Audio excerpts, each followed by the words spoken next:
Hello, I'm Eternal Fight, and today I'm joined by my good friend Frankie. And, well, I don't really upload on this channel as much as I used to. A great way to start a video, obviously. Yep. But I thought that possibly a way of getting uploads out a bit more often and having a more dynamic upload schedule would be to do a sort of podcast thing every now and again where I just talk about wrestling with someone. And me and Frankie were good friends. We talk about wrestling a lot, and we just thought, why not speak about the world of wrestling today for a bit and just see what goes down. So we literally just watched the Golden Lovers versus the Young Bucks from, what was it called? Strong Style Evolved. Come on. Shut up, mate. Get it right. Right, good. Yeah, really good match. It was. Excellent. Yeah. It was really like there are not a lot of matches I can say that are as consistent at storytelling. Oh, that was one of the good things about it. I think going in, a lot of people thought it was just going to be like a spot fest, basically. I mean, that's what a lot of Young Bucks matches are, but the storytelling aspect was what made the match. Like, Matt selling the back, and then obviously teasing the Young Bucks split, which I don't think anyone thought was going to happen. Yeah, no, it was really good. This whole feud, just generally intriguing. Like, if only WWE took notes, of how to make a storyline genuinely interesting. And, like, for fans, even with smarky fans, to actually be completely invested in the storyline. I mean, apart from, like, I'd say that we had this conversation literally just yesterday, but probably Cody Rhodes and Tommaso Ciampa Only genuine heels. are the only two, like, genuine heels in wrestling right now. I mean, because if you define a heel, it's someone who gets booed. And, like, even guys like Kevin Owens, although they're great at what they do, they get pops. They still get pops every show. But I think Ciampa and Cody are the only two guys, even with, like, a hardcore fan base, people know that they're good, but they're so good at what they do. Like, those Ciampa promos have just been awesome. He hasn't said anything, but people genuinely hate him. Yeah, he's just a little shit. Like, Ciampa's just a bastard, and people love to hate a good bastard. If you can book a bastard heel well, people will naturally, because people will know organically start to hate that person. People know that they're good. Like, everyone knows that Ciampa's awesome, but he's so good at what he does that you still just hate him and you want to boo him. Whereas some guys, although they're very good, it feels like they're just sort of saying stuff to please the crowd. Oh, like, yeah. For example, The Miz. Yep, I was just going to say, for example, The Miz. Although he cuts great promos, and I realise all these fanboys are going to get on my back now, but he says stuff just for a pop, really. Like, all of his shoot lines. Prince Nevitt. Yeah. He's not actually trying to draw, like, a genuine heel reaction. He's trying to get, that sort of smarky pop, which annoys me, because the whole role of a heel is to get booed no matter what. Yeah, The Miz is like, The Miz really does appeal to a modern day smark. Like, he drops those shoot lines in because that's what people want to see now. He knows that he's got their respect. He's got them in the palm of his hand, and so he just orientates his promos around them and, like, appeals to what they like. Well, that's what people want now. They want moments like that they can talk about. So The Miz knows if he goes out there and shoots about Finn Balor as an indie wrestler, then people are going to be talking about him, and it is paying off. Prince Nevitt, lads, yeah. Could he not have just said Fergal Nevitt? I mean, that's a bit more of a shoot, isn't it? Because it's his real name. Yeah. And he was called Fergal Devitt back in... It was still pretty good, though. Yeah, no, I thought... See, the thing is about Miz's promo, like, as of right now, he's doing the best work he can, because he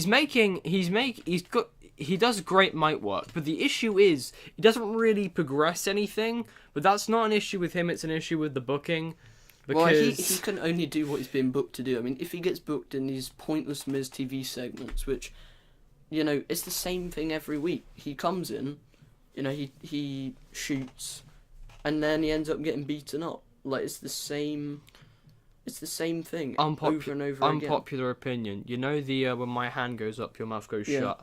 I think it's absolutely awful. I love it. I think it's funny. Really?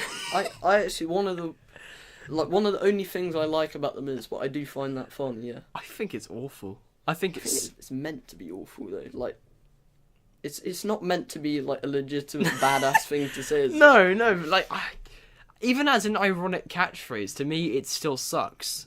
Like, it's not cringy enough. I hate the fact that the wrestlers actually, like, play along with it. Yeah, like, no, I does know. it, and then they'll stop talking. I'm like, this is the way to completely bury someone. Yeah, this is the part where they're meant to be like, mate. Do you think Austin would have done that? Vince goes, my hand goes up, your mouth goes shut, and he's like, oh, right, I'll bloody shut up now. Yeah. Allow me to back down. But that's how they book faces nowadays, to look weak. Can they even... The WWE even, like... When was the last time that the last time that WWE's booking alone got a face over? Because Daniel Bryan got himself over. Yeah. And AJ Styles, I would argue that... The thing about AJ Styles is that he's over, but he's not that over. This is the thing. He's over because people know that he's good. Yeah. But he's not over because people are actually invested in him. To be fair, his booking is pretty poor. I mean, he's a very bland babyface. I mean, that's what I'd say. Obviously, AJ is better than Braun Strowman, but the difference is that Braun Strowman actually got organically over. Like, people weren't meant to like him, but they liked him. Whereas AJ, you know, his pops are quite forced, and that's mainly because he's been booked really badly. What's his character is the question. Well, you could say that about every single babyface. I mean, what is Finn Balor's character? He's Seth Irish. Rollins? Yeah, exactly. All they are is that WWE have all of these really great wrestlers, and then they just book them so horrendously. Like, everyone knows that Finn Balor's weakness is his promo skills. Like, he's a great wrestler. He's got, you know, good character, I guess, but he can't cut a promo. So WWE decide, we're going to put him in promo segments every single week. Yeah, that will get him over. Expose his weakness. It's like them doing Nakamura, wasn't it? Yeah, when he just exactly. A guy that came up. This is Vince's logic here. A guy that can't speak English. A guy that in his former company didn't have to cut promos. Mate, let's have him go on the mic every single week. Yeah, and then It's kind of ruining him in a way, because if he wins the title, which I think he will, he's going to have... He will. Nakamura's not winning. What? It wouldn't make any sense for AJ to go over there. It's completely buried Nakamura. How wouldn't it make sense? Lost to Jinder and now lost to AJ. Yeah, but if he lost to Jinder, what does that tell you? I mean, I think Nakamura will win, but I think the only reason he's in the match is because people were going to riot otherwise, and it's... that's why he's not going to win. Because WWE true. went, okay, well, if we don't do Nakamura AJ, there's going to be a fucking problem. I've got this theory that everything is just to get Roman over. I feel like they've only done this match to combat the anger that's going to be towards Roman Reigns winning in the main event again. And they'll say, at least you got Nakamura Styles though. Shut up. Yeah, pretty much. I mean, oh god. I mean, I would, if to me it seemed like WWE had enough faith to put the title on Nakamura, I would be willing to believe that he was going to win. Because not only did he win the Royal Rumble, but he's also been booked adequately. But it's just because he went on the main roster and they were like, right, what are we going to do? I know. He's going to beat Dolph Ziggler. Yeah. It's just, there's a difference between getting a guy and going, let's do some stuff with him, and getting a guy and going, right, he's the man. Yeah. Because let's say Killian Dane got called up. He'd fucking... Oh, no, he'd fucking rape people on his first day. Like, he would... What segment that would be? He'd get Braun Strowman against a wall, shove him down, and just rape him. This has gone down a really weird route. Shut up. We start off, bloody Young Bucks, now we're on to rape. This is really is a ramble, that's right, no. Shush, okay. Right, okay. Listen. He would do so much in his first few segments. And the same goes for anyone that Vince would, like AOP, when they get called, when they come up, they're gonna win. Night after Mania, yeah? Night after Mania, this year, this very year, Night after Mania, the moment they get called up, they are gonna kill people, okay? You know that Vince is eagerly anticipating AOP versus War Machine, when they both move up, all of the big sweaty one in one match. Just rubbing his hands together, isn't he? Salivating, yeah. He's so excited. But no, they're gonna do a lot, like when they get completely called up, like when they're on the main roster. AOP are gonna be a massive thing. Nakamura isn't. But Nakamura he's isn't. Not a Vince guy. Like everything about him is what Vince would hate. But the thing is, if he won, wouldn't it feel a bit out of nowhere? Well, I mean, Because, he won I mean, the Rumble, but I do agree, he's never really been booked that strong. He came in, he had a, pretty poor match against Ziggler. Then, what was it? Like, DQ finish against Corbin. He lost in the Money in the Bank, and then he lost twice to Jinder. Like, even though, like, when he came to NXT, he was booked like a god. Like, he was unbeatable. And as soon as he came in, that whole aura was just gone within a couple of weeks. Because that's what happens on the main roster now. Like, if you look at him and Bobby Roode, you bring in guys and the fans are so behind them and have this aura behind them of, like, invincibility. And then within weeks, it's completely squashed. Because, I mean, I don't understand why WWE do this. Because these guys are over and they can actually make money out of them. But they just squash them immediately. Finn Balor, Bayley, Sasha Banks. I mean, look at Bobby Roode. I mean, how dead is he? Compared to when he debuted. Well, no, think about it this way. Bobby Roode's been on the main roster for 9 months. What's he done in that time? Well, they made a mistake first of all. They brought him in as a babyface, which was just like his whole gimmick. He's a guy in robes that walks around with his arms out and he calls himself Glorious. Yeah, babyface.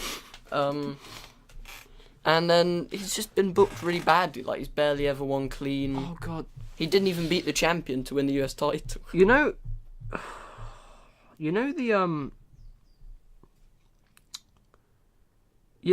of all the awful NXT call-ups? Yeah.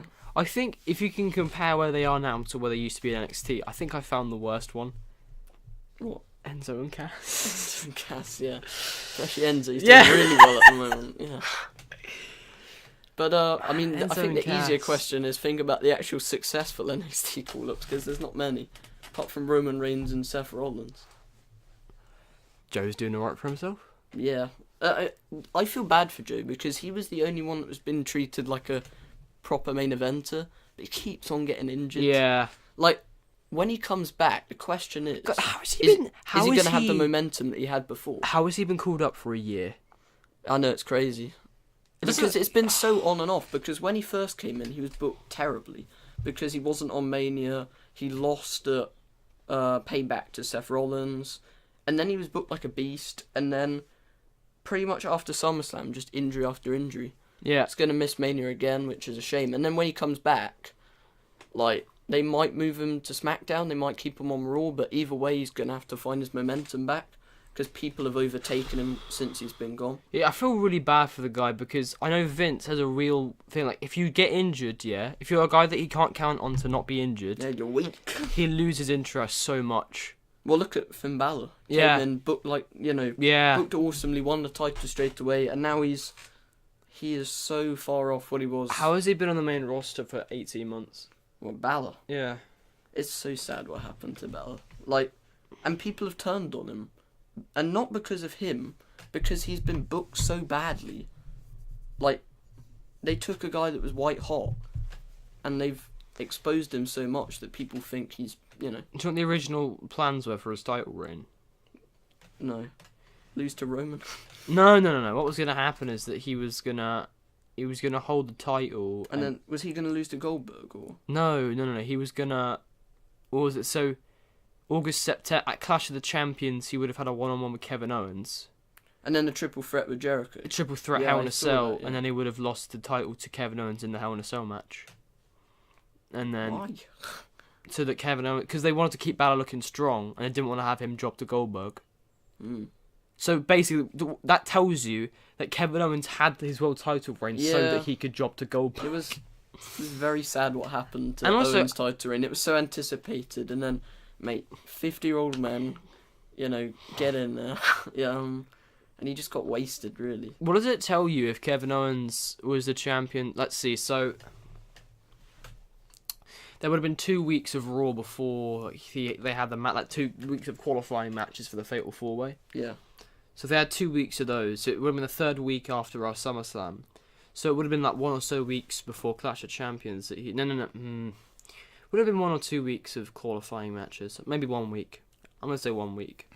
So on the second week after SummerSlam, he wins the title. So then he's got 2 weeks till Clash. So let's say that's 2 weeks till Clash of Champions. That's August, September, December, January, February.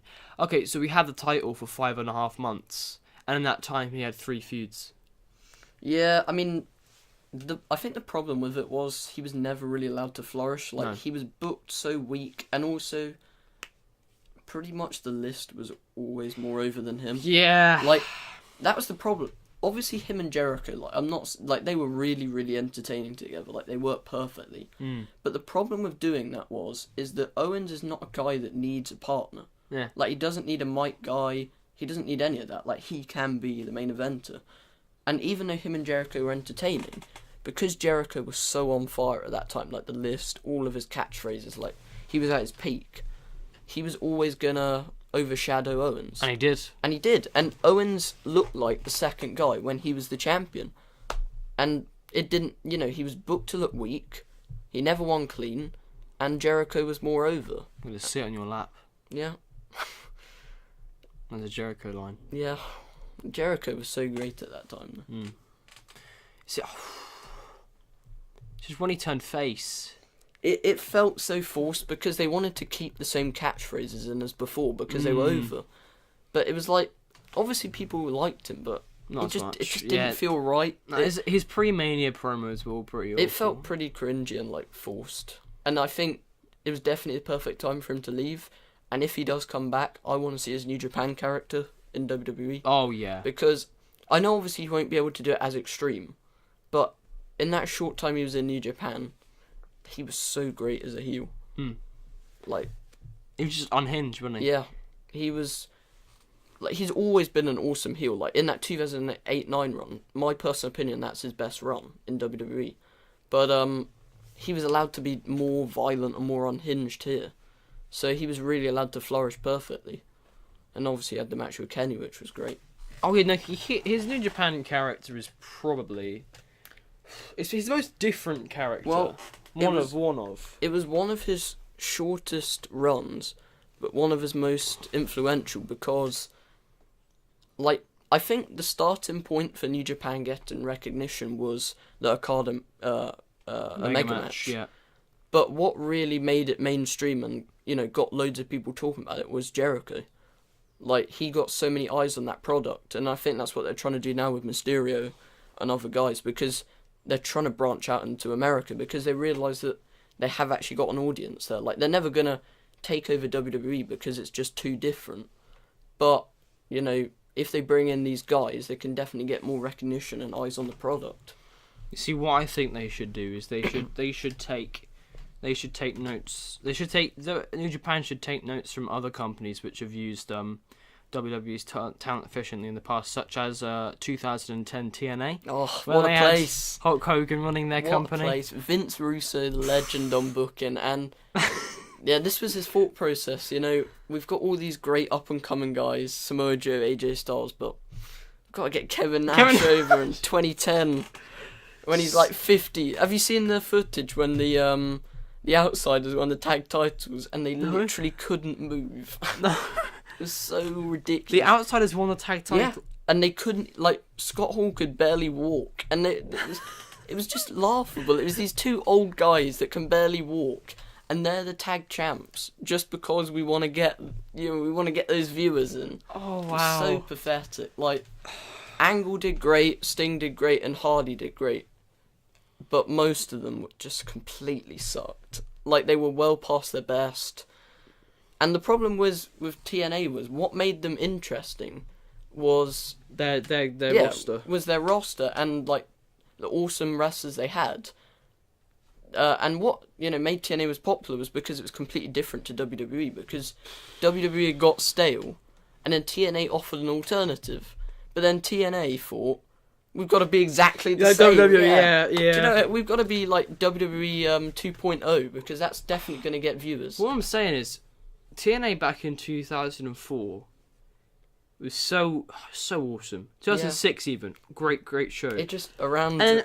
So then it was 2000. By 2010, your main storylines are Hulk Hogan is running your company, Austin Aries is running around pretending to be suicide, and freaking what was the other thing? Just dreadful. It was they had Christopher Daniels getting squashed by Matt Morgan. Have you seen Christopher Daniels when he was Curry Man? Like, I don't even know what to say. What the fuck is Curry Man? People try and defend that. He dressed up in like a suit. Right. And he had like a curry on his head. And he used to Right. call himself the Curry Man, and he tag teamed with... I'm not even joking, he used to tag team with Shark Boy. Wait, who was the Bromans again? Oh, that was much after. That was Robbie E. Yeah, no, that was Legend. 2015, wasn't it? Yeah, like 2013 to 15, yeah. But it was sad what happened with TNA, because they could have been legitimate challengers. Oh yeah. In fact, they should have been miles better. Like, look at their roster. Obviously, we all know about AJ, Joe, Aside Daniels, from that, though, all those guys. they but had then, like Sting. yeah, They had Kurt Angle. they had the big name draws and the talent, and they still were worse than WWE at one of its worst times. Like, what does that say? You had a roster with big name draws and the best wrestlers in the world, and you couldn't even beat 2011 Raw. 2011 Raw, which had John Cena and The Miz at the top of the card. Oh my god. It was, oh my god. I can't believe... What's worse, 2011 Raw or 2010 Raw? 20... I would say... See, the thing is, the worst time for Raw was about 2012 up until 2016. Because 2010 and 11, while being dreadful, at least 2010 had the Nexus, and at least 2011 had Punk. But after that, just nothing. Just absolutely nothing. 2012 had Punk. Yeah, but 2012 had Tenzai beating John Cena clean. Clean. Not clean, but he beat him Yeah. in one-on-one competition. That's bad enough. So 2013, you would have had the Shield. Yeah, the Shield was good. 2014, you had Daniel Bryan, obviously. 2013 wasn't that... Like, the Authority were awful, but you did have the rise of Bryan and the Shield. 2014... no. 2015. Oh, dear. The rise of Roman Reigns. Sheamus 550. So 15. Yes. No, oh my god. That was when you got back into Yeah, wrestling. Lucky you. That's when I got back into WWE. Imagine getting back into it and the first champion, Sheamus 515. It was not a great time. No. All I'm going to say is, I remember two matches. I remember, right, let me see. Of all those times in watching let me think of every single main event I can remember of Raw back in 2015. Right, don't help me with this. Alright, I probably can't remember myself. Okay, so random main events from Raw 2015. Fucking... I remember Big Show Braun Strowman when, like, they weren't good. Oh, yes. Oh, no. Braun Strowman, Dean Ambrose. Oh. God. This is the thing. If anyone's watching this that didn't see Braun Strowman back then, like, Yeah, he's good now. Yeah. He was so bad. Like, he was like the guy who just dragged him off the street, never wrestled in his life, but he's got the look, and then they just threw him in the deep end, and he was so bad. He'd never wrestled a match in his life. That's why it's incredible how Braun much was- better yeah. he is now. Like, Braun was not great. the rise from Braun Strowman from then to now is really Insane. incredible. Yeah. Oh, no, I remember steel cage match. Dean Ambrose versus Sheamus, yeah, I remember that one. Great one. Dean Sheamus was the head- Ambrose couldn't even beat Sheamus clean. He had to have help from fucking Roman. Well, that's the sad thing, was Dean Ambrose was so over at one point. Like, people genuinely loved Dean Ambrose, and then they buried him every single occasion, and now people just don't like Dean Ambrose. I remember this random main event of Raw from 2014. It was cage match between Seth Rollins and John Cena. I seem to remember that. Did And it was Cena the- win? No, Rollins won. Did he? Well, he won. What happened there? Cena on Raw, he never loses. Oh yeah, but do you know what it took for Rollins to win? Probably about the most run-ins of all time. Oh, no, it was one run-in from guess who? WCW 2000 style run-ins. No, right, Kane? no. 2014. J&J. No, Who was it? it was Brock Lesnar. Brock Lesnar. Brock Lesnar. Oh, cool. Is that the one where Rollins almost got stuck under the cage? No. Is it not? Oh. I don't think so.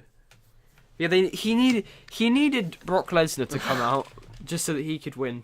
Well, that was the sad thing. When Rollins won the title, they had that great moment at Mania, and then he was the weakest champion of all time.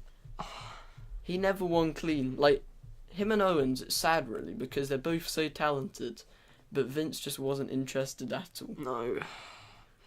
It took. Let's see if I remember correctly. So it took 2 months. No, hang on.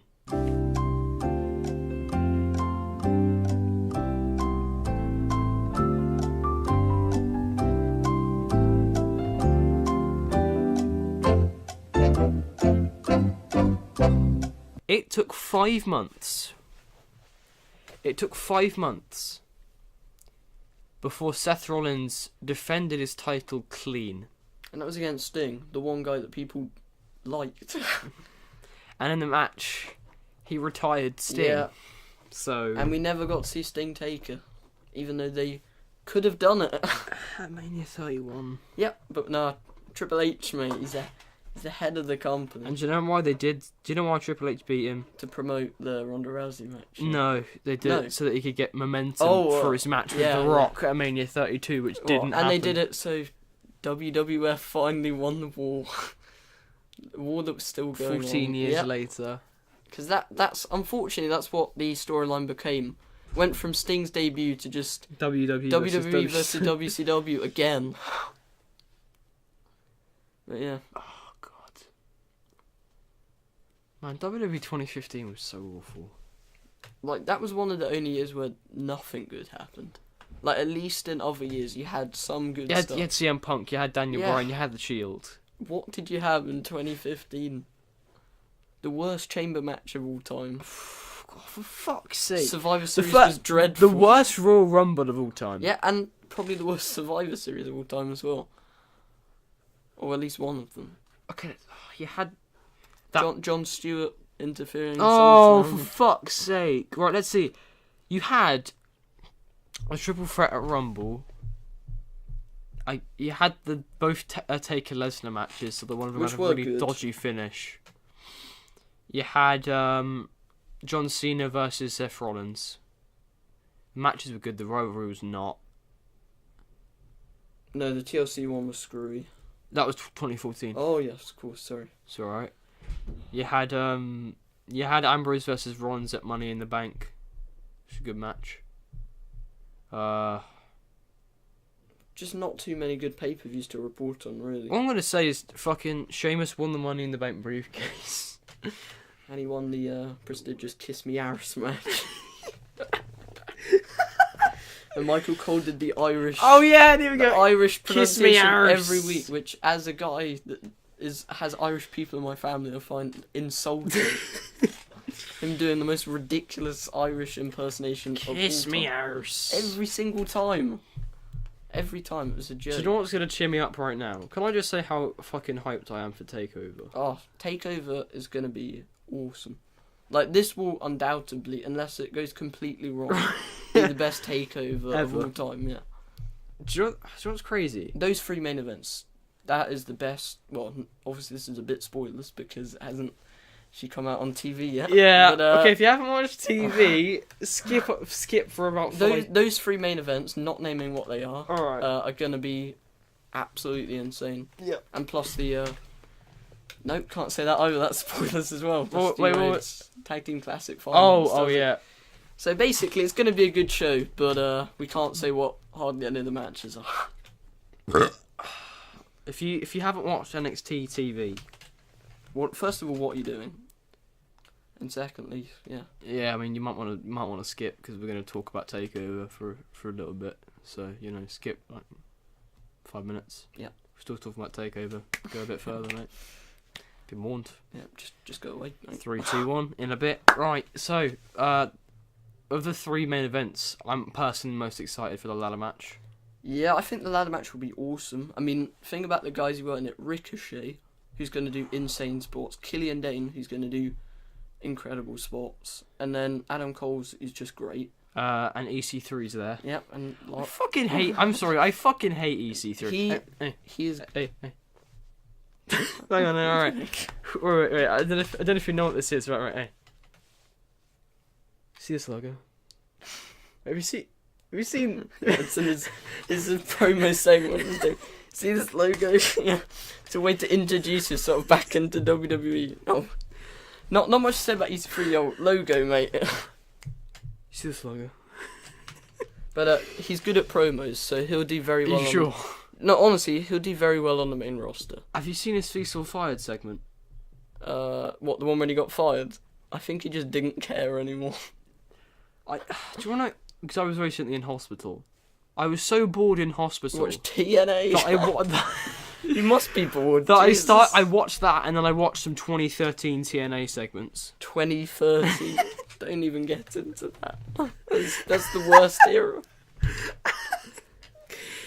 It was just some random bullshit between Matt and Jeff. Because TNA, what they were doing is they were having Matt come back, right? Yeah. They had Matt when Matt was making his return. But what they were doing... They booked a match, or it was like the tag team champions at the time. It was like Eddie Edwards and someone. Yeah, the Wolves, yeah. Wolves, yeah. So they were against Jeff Hardy and a mystery partner. Oh, who could it be? And then here's the best part. Jeff didn't even do the thing where he went, this guy, and then there was a sudden moment where it was like, oh my god, it's Matt Hardy. Matt Hardy, mate. No, it wasn't any of that. It was like he started cutting a promo, and he literally makes it the most fucking obvious thing possible. He goes, when you need an ally, sometimes you don't turn to your friends, you turn to your family. Ladies and gentlemen, Jeff Hardy's dad. Can I introduce you to a man I'm sure you're all very familiar with? He's a former world champion. Like we know it's Matt. Can you just get him out here already? Robbie, just try. Anyway, Takeover, yeah. Yes, Takeover's going to be awesome. I think the best match, personally, will be Tommaso Ciampa versus Gargano. But, I mean, literally, we were saying any one of these three matches could be the main event. Like, all three. I almost think maybe they should have done one of them at a different show. Not that I'm complaining, but... like, how do you decide between those? Exactly. Yeah. They're three massive matches. You have a ladder match for the new title. Oh, no, I know what they're going to do. What? They're going to kick Takeover off with a ladder match. Yeah, because they're not going to kick off with a title match or Ciampa Gargano. I mean, it's an awesome way to start the show. Here's the issue. Do you really want to see a women's title match after a 6-man ladder? I don't think... No, I think they'll kick off the show with the women's title match. That's a great idea. And then have which will be a really fun match. Then have the tag team classic. Then the ladder match. Yeah. Then the world title match. Then hopefully. Yeah. Or, yeah. But I think all three of those matches are going to be show stealers. The tag match will be awesome as well, and the women's match will be great. Oh man, like it's crazy that Ember Moon versus Shayna Baszler was the worst match on. We're not gonna have one. We're not gonna have one match on this card below 5 stars. So below 4 stars. Oh no, 5-star every match. But yeah, that would be great. Below 4 stars, no, we're not gonna have one. This is gonna be an awesome. Like the match that people are gonna forget about is Almas versus Black, because like that could be insane. Like Almas is in the best run of his career. Black is probably the best guy in NXT. I would argue. I'd say Gargano, but it's hard, isn't it? But he's one of the best. Like that's going to be another great match. Yeah, not completely. I mean, Takeover. Yeah, another great Takeover. That will completely overshadow Mania, as per usual. In my opinion, Takeover Orlando wasn't that great last year. Well, no, fine, but but then I mean, it's normally you don't need to be pedantic, pick out the one show. No, but normally. Takeovers completely overshadow the pay-per-view. Despite the pay-per-views being 5 hours and Takeover being shorter than Raw. Yep. But they just pack so much awesome wrestling into it. Hopefully they make this Takeover 3 hours. Because they can afford to. I love the fact that Takeovers are 2 hours because I think over 2 hours is too long for a wrestling show. But for this show, with the amount of matches... the amount of high quality matches, it needs longer than 2 hours. Like you can't cram those 3 matches into an hour. Like they, in my opinion, I think the ladder match and the Gargano Ciampa matches should be half an hour, and probably Black should be like 25 minutes. Yeah, because they need to have the longest time to be the best match. Because everyone's looking at the card, it's great, but you don't want to like sort of rush the 3 matches. And then they don't end up being as good as they should be. Yes, that's why I almost think maybe they should have done one of the matches on a different card. I think they should give each match 25 minutes. Especially Gargano Ciampa. I think they should with the build that's had, that should be... They should give each match 25 minutes and then make Gargano Ciampa 5 minutes. 5 minute squash, yeah, get in. No, for real. That, in my opinion, that match should be the longest. Well, there was talk about it being on WrestleMania, but I hope they don't do that. Why would they? No, to make WrestleMania bigger. Because everything's to try and promote WrestleMania. But that would be an awful idea because they wouldn't give it the time it deserves, and it wouldn't be as good as it should be. Should have been the And cruiserweight tournament final. Should be on 205 Live, mate. Oh, great, yes. But it should have the takeover crowd, so Agreed. it gets the reaction that it deserves. Oh no, yeah, definitely. I don't think there's one. There's no way you could, there's nowhere better for that match to take place than Takeover. No, but it's going to be a great card for sure. It's going to be. It's probably most likely greatest Takeover. It should be with the matches it has. Like Brooklyn 3 was awesome, Toronto was awesome, Dallas, Our Evolution, they were all great shows. Oh, Dallas, yeah. But with the card that this one has, if it's not better than those, then they've actually done a bad job. But I'm sure it will be. So would you still say the best Takeover of all time is Brooklyn 3? I would say. I mean, a lot of people would disagree, but most people thought War Games was better. For consistency in a card, that was great because you had 2 awesome matches. The main event was pretty good as well. The tag team match was pretty good. Sorry, 3 awesome matches. I forgot about Almas versus Gargano as well. And then you had the debut of the Undisputed Era. I think it was the consistently best card. But I could definitely make claims for Dallas and Our Evolution as well. And Takeover Brooklyn, the first one as well. Who showed up in the crowd in that one? In Takeover Brooklyn 3. Well, that was when Undisputed Era attacked. Was anyone in the crowd though? No. Alright, fair enough. There's no one in the crowd at War Games either, was there? Because I know War Machine and Ricochet and EC3 were at last Takeover for Philadelphia. Yeah, that was a huge night, wasn't it? Actually, no, I don't think War Machine was. Did they show up? I'm pretty sure they did. Really? I just can't imagine War Machine in suits. Incredibly, they still haven't debuted yet, which is... They were at a house show. But I mean, I thought they would search to win the Dusty Rhodes Tag Team Classic. It just made sense. Yep. It was the perfect way for... Who knows, they could get added to the match. I mean, but then it kind of defeats the whole object of a tournament. Yeah, that's very true. What they could do, I could see maybe Undisputed Era or someone like that getting, kayfabe injured or... Because also, Bobby Fish is injured. Yeah.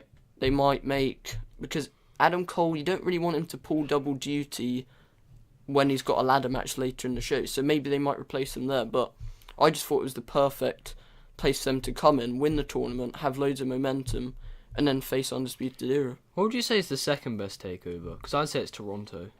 Toronto's another great one, yeah. I love Takeover Brooklyn, the first one. Wait, what was on that card apart from the ladder match and Sasha Bailey? Well, that's the thing. It was the 2 main matches. You also had Breeze versus Liger, which was... Oh, I thought that was on the show, but I wasn't sure. And then... Was there a tag title match? Yeah, but it was Vaudevillains versus Blake and Murphy. Basically... I know. The NXT Tag Team division was pretty bad up until the Revival came. That was the... Lucha thing. But that was the whole point. Baron Corbin. Baron Corbin. Lucha thing. God damn it. God damn. Whoa. Just the worst fucking promo. Runs off. But that was hence the name, because they were trying to revive the tag team scene, and then obviously DIY. But so because normally nowadays the tag team matches almost steal the show. So it's hard to remember that it used to be so bad. Blake and Murphy. So what would it have been like Takeover London? Takeover London, it was the Revival versus Enzo and Cass. So that was the Revival's first defence on pay-per-view. Before that, it was just... Who'd they beat? Enzo and Cass. Oh, who did they beat to win the titles? Yes. They beat the Vaudevillains on TV. The Vaudevillains were basically only designed to be transitional champs, because they knew that Dash and Dawson had to win the titles, but they didn't want Blake and Murphy, a heel team, to drop it to them, so they were there as just sort of the bridge between the two, yeah. Yeah. But, the tag team division was really dead. Of course, they had your mate Oliver Gray won the title. Oh, yes. No one else would know what we're talking about. Yeah, no one... Oh, okay, do you want to... Right, so there was a guy who used to... He was in NXT, and he won the tag team titles with Neville. Yeah. How the careers are very different now. And so yeah, he only had a very few he only had a select few televised matches. His last match, he jobbed out to Camacho. What a way to go out. So let's see. Oliver Gray he was in NXT. He won titles, obviously. He had a few matches for those titles with Neville. Apart from that, he was jobbed out to Camacho about 5 times. And I was watching a battle royal. He got As I say, first, yeah, he was the first eliminated in a battle royal. That's when you know you're bad. That was the number 1 contendership for Takeover Fatal 4-Way. Yes, because basically it ended with a screw finish, and then they added all 3 of them, that was another sick match, by the way. I've seen it. Yeah, it's pretty good. That was the thing with NXT back then, was the cards are better now, but the main events used to be always good. Yeah. But now I would say NXT's better because consistency. Yes. Anyway, but yes, so we went to a wrestling event for the greatest wrestling company of all time, All Star Wrestling. If you just check it out, mate. Dean Allmark YouTube. Oh channel. my god, yeah. So yeah, It's the quality so that's matches. All Star Wrestling. They're run by a guy called Dean Allmark, or Dino. Basically, he married the owner's sister, Triple H style. Triple H. No, it was style. owner's daughter. daughter. Yes, yeah. Triple H style. Triple H style. And so now basically he wins every he's match. head booker and he wins every. Like, that's literally every single show he goes to. He wins everything. We went to a wrestling show, and what a surprise! He won in the main event. He won 2 matches on the night. What an ego trip. Yeah, he won a 1-on-1 match, like at the beginning of the thing, and then they had a battle royal at the end to determine the number 1 contendership for the world title. And then he won, obviously. But imagine how boring that would be. Just to when you go back, you know that he's gonna win every single time. Yeah, so he won, and everyone was pretty disinterested. But joking, mate. The kids were loving. Right. So, anyways, we got passes to go and see the people after the show. And basically, I'd heard about Oliver Gray. He'd explained a lot about Oliver Gray. So I thought, you know what? I'm just going to say that I liked him. Didn't watch him in NXT. I don't give a fuck. I'm just going to tell him that I liked him. So I saw him and I said to him, hey man, I really loved your work down in NXT. You and Neville were a great tag team. His response, yeah. Just completely blown it. Like, just wanted no part of it. Wanted absolutely nothing. Yeah, and then he didn't say anything after. He just was like, "Go on, then you're gonna go."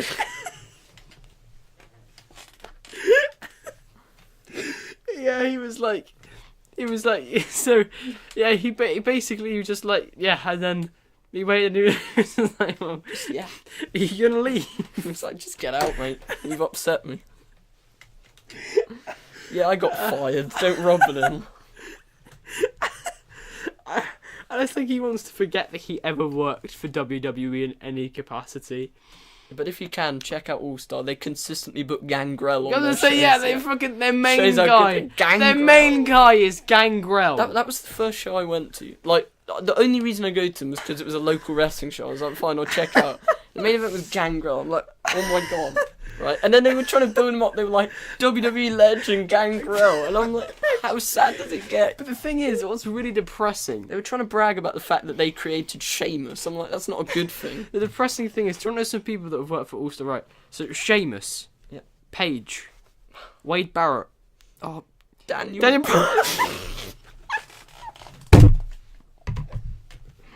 Daniel Bryan. When I saw that, I cried. Who else was it? Rey Mysterio. No, not Rey Mysterio. No, he was in the poster in the magazine. Oh yeah, fake Rey Mysterio. Yeah. No, it was Rey Mysterio. It wasn't. It was Rey Just for Mysterio. record, it wasn't. It was Rey Mysterio. Colt Cabana's done. Colt Cabana. Yeah, Dash Wilder. Fucking. Oh god. I bet you they all jobbed out to Dino as well. Did I say Drew McIntyre? Yeah. Jushin Thunder Liger. I've got a poster of Jushin right there. And he worked for fucking All Star Wrestling. But no, their top guy's Dean Allmark. Fun fact, Dean Allmark wrestled 3 matches for TNA. Yep. And people think that Roman Reigns is shoved down our throat, mate. Dino. Honestly, mate. Dino, he's fucking shit. Honestly, he's pathetic. Literally, right, okay, so we saw... Right. Dean Allmark has a YouTube channel. Yeah. And there's a video of him in an old match from 2016. And so Dean, he's in a corner, and then he does the Jack Gallagher thing where he got his head upside down, right? And some guy tries to come at him and he puts his foot down just like Jack Gallagher does. Storytelling. And then when they're done with that little bit, he hops down, and he dabbed. And then when he did it, Boom. he went boom. Except the dab wasn't a dab. He did it with his fists. Because he's macho. Look at him. So He's he a went, big man. Boom! And it was the funniest thing. He's like 40. I know. It's genuinely one of. This went off on a big tangent. Yeah, it really did. But honestly, All-Star Wrestling is just. We're giving him free promotion. It's a fucking awful YouTube. Like, it's an awful promotion. Right, okay, let's talk about some more. Do you remember back last year? 5-Star Wrestling. Oh, yeah. Wasn't that the night of San Antonio? We were pumped. We were like, yeah. Yeah, so it was the Rey night. It was the Mysterio. night of Takeover San Antonio, and this company called 5-Star Wrestling, who have been since renamed to what was it again? Like Fight TV. That's an app. Is it? I can't remember. They've been renamed since, but I know they planned a massive tournament and they cancelled it, and people were so annoyed. So they did. What they did is they did this thing where they had a little tournament, and the winner got to face their champion, who was John Morrison right at the time. So what they did is they had a tournament, and it was just so bad. it was really bad. Like all I'm gonna say is, yeah, they had PJ Black. For those that don't know, that's Justin Gabriel. Who's sick. And he was in a match against fucking 43-year-old Carlito. I'm sorry, people go on, bring back Carlito. He's a shell of what he used to be. He Yeah. can barely walk. For some reason, 43-year-old Carlito beat PJ Black. Mate, gotta get those WWE guys over. Take a And book also, from take a leaf out of TNA's book. and the entire match was just head to toe full of botches. Remember those moonsaults from PJ Black? It was a shame because there was a lot of really good guys, and it was just not good. And then, apparently the final match was good though. The final was Rey Mysterio versus Drew McIntyre, and I feel like maybe I should have watched that. I'm guessing Drew won. No, Rey won. Really? So they advertised him as the favourite, and then he won. Yeah, and then he lost to John Morrison in the final. Great. So then he lost to John Morrison, and John Morrison said, "We're gonna have a 120 Yeah, because you just would do that, right? When you're in a champion, 100 man tournament, bring them all at me, you know. Yeah, but It's not a smart idea. it is a smart idea. How is it not a smart idea? Well, because anyone in the entire world of wrestling, mate, you could face Gangrel. Yes, you got a good point. It's a bit silly, but he said, "Fine, we're doing a tournament, and then it never happened." No, they cancelled it, which is not good for... But do you know who's currently a top guy? Do you know who's currently fighting for their world title?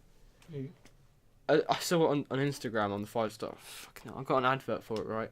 Do you know who attacked Johnny Mundo at a press conference and is having a match with him? No. Joe Hendry. Joe Hendry. Joe Hendry.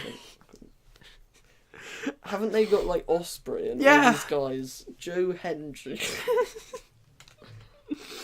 Then again, I expect them Defiant. They had their fucking Mate, Defiant. world title match, Joe Hendry versus Jack Swagger. Yeah, I can't believe... Do you know how Joe Hendry won that match? How? He did, like, a Walls of Jericho, but they called it a double ankle lock. What the fuck? Because he's 2 times better than Jack Swagger. It was rubbish. Oh my god, that's utter tripe. That's so awful.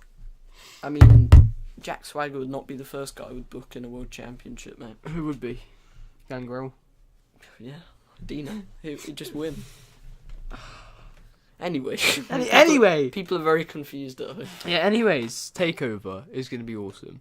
It's just going to be a great weekend. We've got Takeover. We've got the Ring of Honor show with Cody and Omega. Yeah. What else is going to be on that show? Yeah, Marty Skull is challenging for the Ring of Honor title. Against Dalton Castle? Yeah. Sick. Hopefully wins. No offense to Dalton Castle, but He's not going to win. Marty Skull's just better. He's not going to win. No, I know. He's not gonna win. He's only just won the title, so... Who did Dalton beat for it? Was it Jay Lethal? Cody. Cody, oh. Fine about. And wait, who did Cody beat for it again? Cody beat Christopher Daniels. Oh yeah, and Christopher Daniels beat Adam Cole. Oh. Yeah. Adam Cole beat Jay Lethal. Jay Lethal beat. Actually, no, Adam Cole didn't beat Jay Lethal. He beat Kyle O'Reilly, who beat. Oh yeah, yeah. Wrestle Kingdom 11.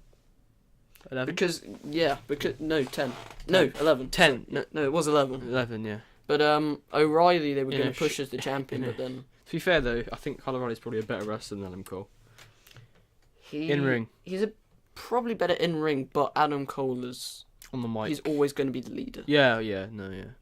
But yeah, I think. Have you seen there was this really awesome indie match? It was Kyle O'Reilly versus AJ Styles, and it was awesome. Is that the one in Ring of Honor? Yeah. Yeah, I think I've seen that. Yeah, it's awesome. I mean, Kyle O'Reilly is incredibly underrated. Like obviously he's gonna fail at WWE because he doesn't have the look or anything like that, but he is an insanely good wrestler. Bobby Fish, yeah, I feel bad for him. Injured, isn't he? Yeah, he's out for a while. What injury was it? Don't know. Elbow? But that's seriously going to derail him and O'Reilly's momentum. So wait, when they move, is Adam Cole going to move up by himself? Well, that's the thing. I think they were going to originally move him up in a faction, but now he's injured. I think they want Adam Cole to move up as soon as possible. So, I don't know, maybe he might come up independently, which would be a real bummer for O'Reilly. But I think Adam Cole's definitely one of the guys after Mania. Him, Galloway, AOP, Peyton Royce and Billy Kay and Sanity. But they're the certs moving up, whether you like it or not. Like, you know. The thing is, though, both Adam Cole and CN might move up. No.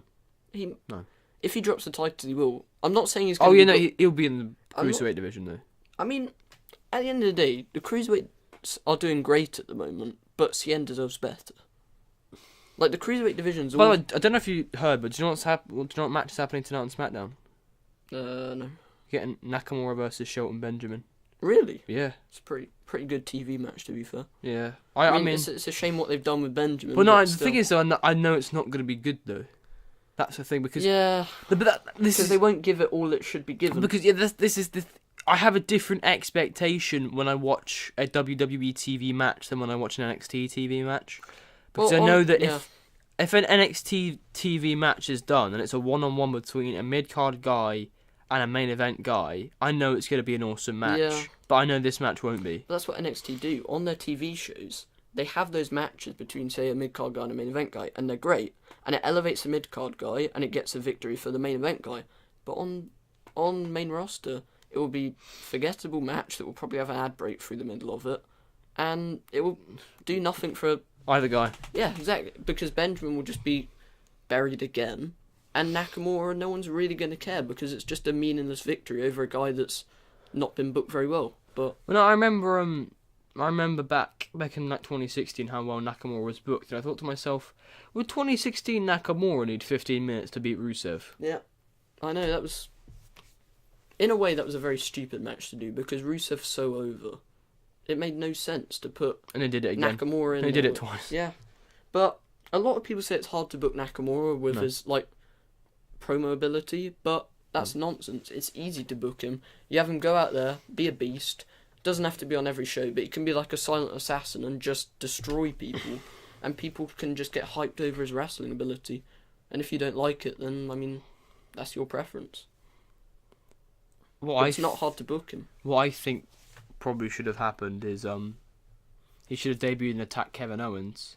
Then at Backlash we get Kevin Owens versus Nakamura for the US title. I thought his debut was very strange. Yeah, it was. I think what they thought, basically, he's going to get a pot whatever, we don't have to do anything. Yeah. So he just sort of came out and it was... That was it. It wasn't... He showed up. Yeah, it was a very strange way to debut him. And it sort of set him off for the way he's been, really, which is not quite as good as he could have been. But hey-ho. To be fair, I think that at some parts it was very far from not quite as good as it could have been. In fact, it was pretty goddamn awful at some parts. Especially when he was losing to Jinder twice. So stupid. With one class. I mean, what? It makes no sense. If he was going to win the Rumble, why would you have him lose twice to Jinder? Because the plan was not for him to win the Rumble. The plan was for Roman or Cena to win the Rumble because they wanted to do Cena versus Taker. Probably for the world title, but then they realised that people would be pissed with that. It's a shame, really, but... now that Daniel Bryan, now that Shane's injured, in my opinion, why don't you just, I don't know, just do Daniel Bryan versus Sami Zayn? Well, that's the thing. I mean, everyone would rather that match anyway than the tag match, but now that's not going to happen. See, a lot of people hate on the tag match. I didn't think it was that bad because it was a way of easing him back in, and the match made sense. But now you don't have that. Instead of having a forgettable handicap match, just have. I have an awesome idea. I have an awesome idea. Right, so what you can do? Mystery partner, maybe. No, what you can do is you do Zayn versus what you do Bryan versus Sami, but that's because Kevin Owens gets injured, and then Sami Zayn gets framed for injuring Kevin Owens, so we get Sami Zayn versus Kevin Owens.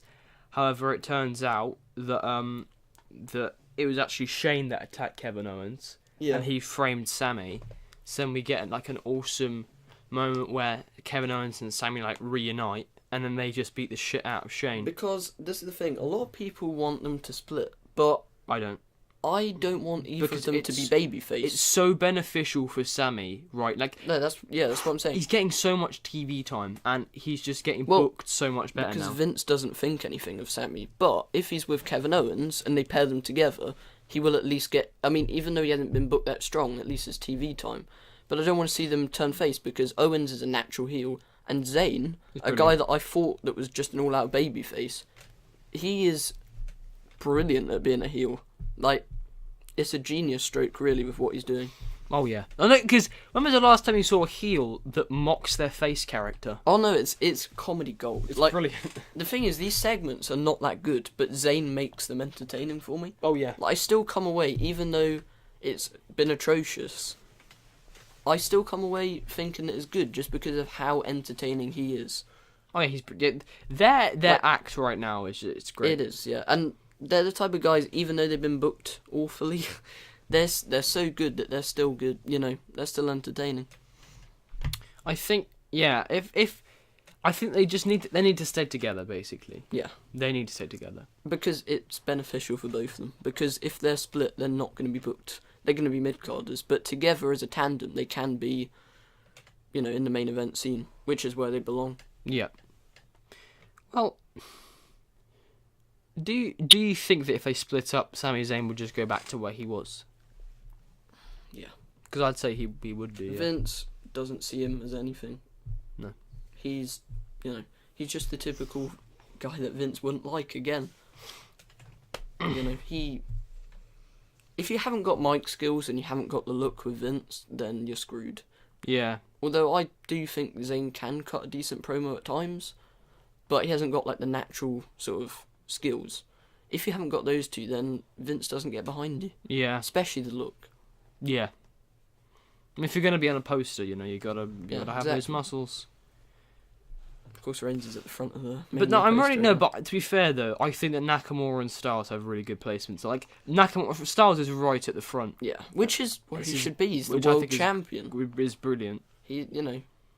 But I'm still kind of pissed because Charlotte is at the front. Why? Oh. Women's revolution, mate. They've got to push it at all times. And do you know the two people who are right at the back? Oh yeah, it's Kurt Angle and Braun Strowman. Yeah. What the fuck was that about? What? Kurt Angle and Braun Strowman? Braun Strowman and the guy who only competes 4 times a year? I mean, I wouldn't really think too much into the posters because obviously Vince thinks a lot of Braun Strowman, but it is strange. Alright, well, we've complained, we've rambled, and we've talked about everything from the Young Bucks. Started from the Young Bucks and we ended on Braun Strowman, and we got to Dean Allmark and rape somewhere in the middle there. If you didn't get bored or frustrated, then well done. Congrats to you. So that's been the first episode of the Wrestlecast. I think that's what I'm going to call it. Yeah, that's literally on the spot as well. The Wrestlecast, that's the thing now. There you go, Wrestlecast. Wrestlecast episode 1 down. Wrestlecast episode 2 coming sometime soon. Who fucking knows? But I appreciate you watching. Been Eternal Fight. He's been Frankie, and we'll see you on the next one. Thank you for watching. See you next time.